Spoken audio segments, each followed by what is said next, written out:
नमस्कार। पहले मैं आपको एक छोटी सी कहानी सुनाना चाहती हूँ। बाद में हम विषय के बारे में ज़रूर चर्चा करेंगे। एक छोटा सा गांव था। उस गांव में कई युवतियां थी, मगर उनमें से एक युवती खास है क्योंकि वो बहुत ही सुंदर थी। जिसके लंबे सुनहरे बाल थे, बड़े बड़े आंखें, और वह बहुत ही गोरी थी। मगर उस युवती में एक ही कमी है कि वह देख नहीं सकती थी।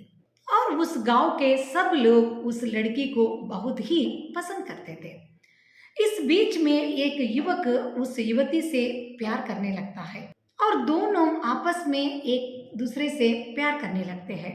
और एक दिन उस लड़की को सहायता करने के लिए एक व्यक्ति अपने दोनों आंखें दान के रूप में देकर जाता है। और ऑपरेशन के बाद वह युवती पहली बार प्रकृति के सौंदर्य को देखने के लिए खड़े हो जाती है। और तब तक सिर्फ पक्षियों के कलरों को वो सुन रही थी, अब पहली बार पक्षियों को देख रही थी। तब तक वो पेड़ पौधों को कभी भी नहीं देखी। पहली बार प्रकृति से संबंधित हर सौंदर्य को वो देखना शुरू कर देती है। तब पीछे से उस युवक की आवाज आती है कि क्या तुम मुझे देखना नहीं चाहती हो।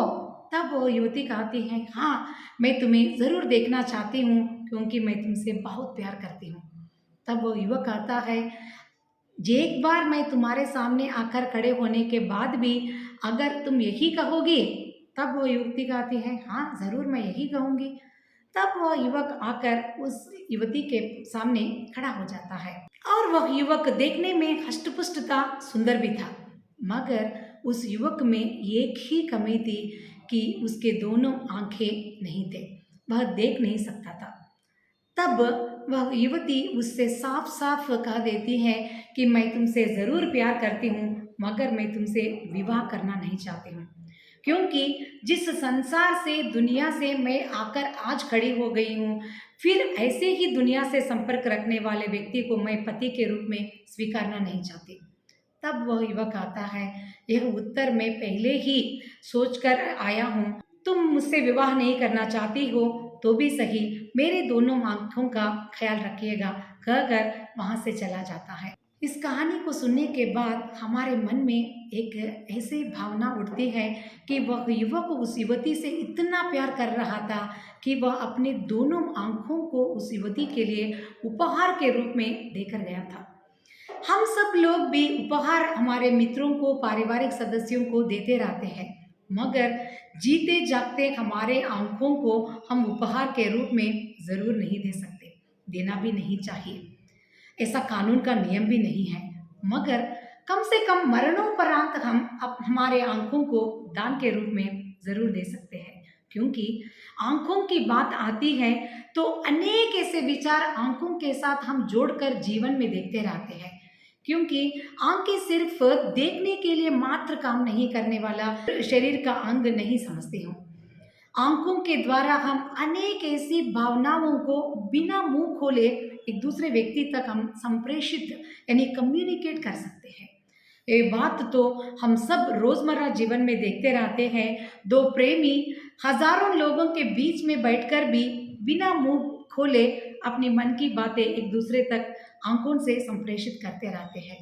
और खासकर विद्यार्थी वर्ग में जब हम देखते हैं तो परीक्षा भवन में लिखने वाले विद्यार्थी बिना मुंह खोले उत्तरों को भी आंखों से एक दूसरे तक संप्रेषित करते रहते हैं। शायद इसीलिए कहा गया है सर्वेंद्रियाणम नयनम प्रधानम, कि हमारे मन की भावनाओं के हिसाब से आंखें बातें भी करती है और अश्रुओं को यानी आंसुओं को भी टपकाते हैं। हिंदी की प्रमुख छायावादी कवयित्री महादेवी वर्मा ने भी आंखों की महत्व के बारे में कहा है कि वे सोने से नयन नहीं जिनमें बनते आंसू मोती, कि मोती रूपी आंसू बनते हैं। इसीलिए आंखों को हमारे जीवन में बहुत ही हम प्रधान स्थान देते हैं।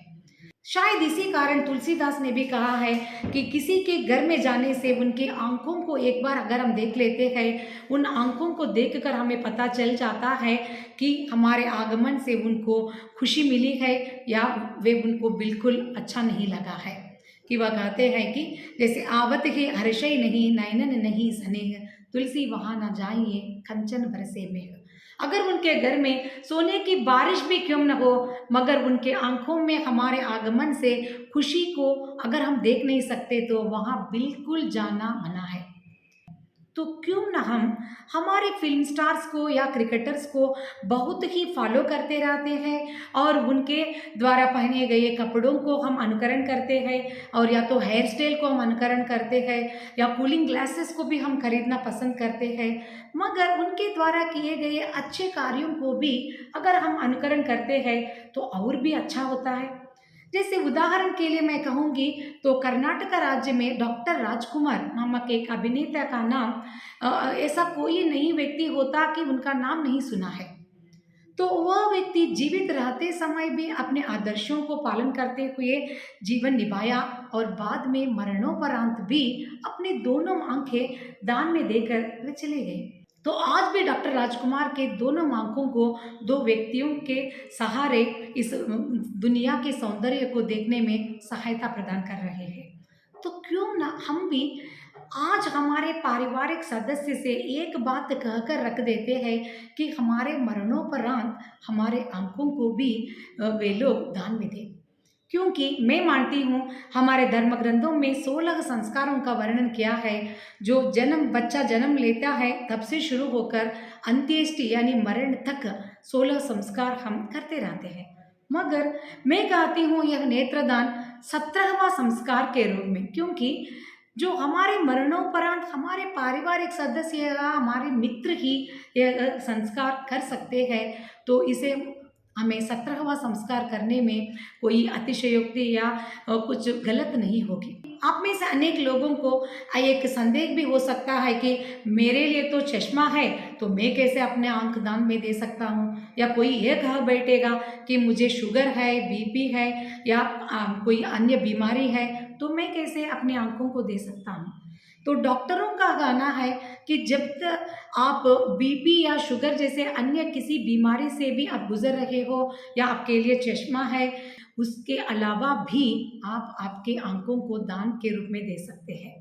सिवा एड्स जैसे सांक्रामिक रोगियों के अलावा सब लोग अपने आंखों को दान के रूप में दे सकते हैं। तो अब मुझे एलआईसी का एक कोट याद आ रहा है, जीवन के साथ भी जीवन के बाद भी।